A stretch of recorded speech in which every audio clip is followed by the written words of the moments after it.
Relationship with God, as a typical Muslim, Allah was God that was distant. He had given me words that I had to follow to the letter, and if I didn't, I would be in trouble with Him. So it wasn't a personal relationship with God, with Allah. It was like He was distant. He had sent me directions and commandments in Quran, and I had to do it. And if I didn't, I wasn't a good Muslim, and He wouldn't approve of me. So no personal relationship, just trying to please Him, and just trying not to get Him mad at me by being a good religious person. I try to fill the voidness in my heart by science. I was studying science, reading books, and just trying to fill that empty heart. Some people do it with poetry. It's an emptiness in everybody's heart, and people do it in different ways. Even through religion, what we are trying to do is to fill our emptiness in our heart with religion. And if you're sincere, religion doesn't do it. You know, religion doesn't change your heart. It just gives you things to do, and try to fill your life with things, with religious duties, but doesn't really change you and fill your heart. So as a sincere Muslim, once you follow Islam, you get to a point and say, what am I doing? And it's not really satisfying my soul. But I have to do it, because if I don't, Allah will judge me, and I will be in trouble. So it will be a lot out of fear to follow religions. But it was a period between 14 and 2022 that I just focused on science. I said, I have a goal, I'm going to get my PhD. I felt if I get higher degrees, if I immerse myself in science and knowledge and degrees, maybe the emptiness of my heart will go away.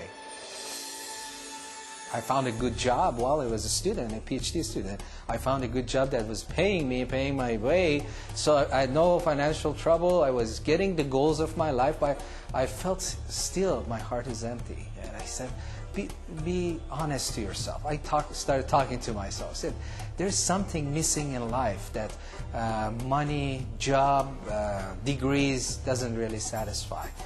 Is there really a God? I mean, I even questioned the validity of existence of God. I said, I'm a scientist who has proven to me that there is God, and I knew that religion doesn't do much, but I thought maybe I've missed something in religion. Maybe I should go back and study Islam one more time. Maybe I missed something. Maybe I should go back and study that. Maybe there is God. Maybe religion relates to life. Maybe what is missing in my life is God and religion.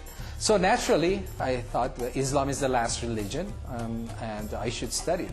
But this time, I said, I'm going to study it with an open heart.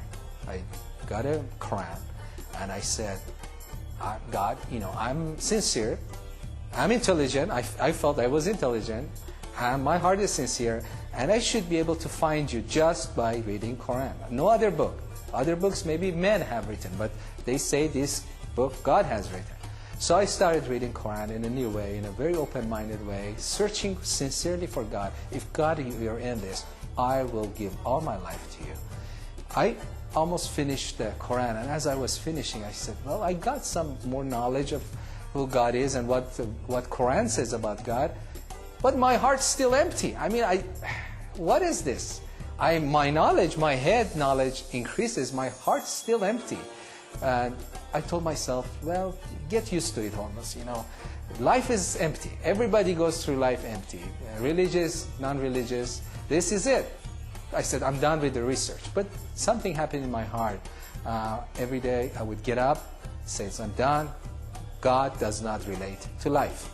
But something in my heart was telling me, you think you're a good researcher? What kind of researcher are you? You just studied one book, one religion, and you make your final decision. Researchers don't do that. You have to study several things, several books, and then you make your final decision. So just out of my own pride saying, well, maybe I should study other books and read the Bible, and so if people ask me, I can proudly say, well, I've studied them all, you know, I know all of them, and God does not relate to our daily life. So I got the Bible, and I read some of the Old Testament, and then jumped to the New Testament, to the book of Matthew, and I said, I don't think I'm going to find anything new in the Bible. because Quran is the most complete book. This is just subset of it. But as I was reading book of Matthew, I encountered this man called Jesus who didn't look like any other man. I thought, here is a prophet Jesus, and he just like Muhammad. I mean, it's just all the same. They all came to tell people to be good and to follow God. But he didn't fit the profile of a prophet I had in mind.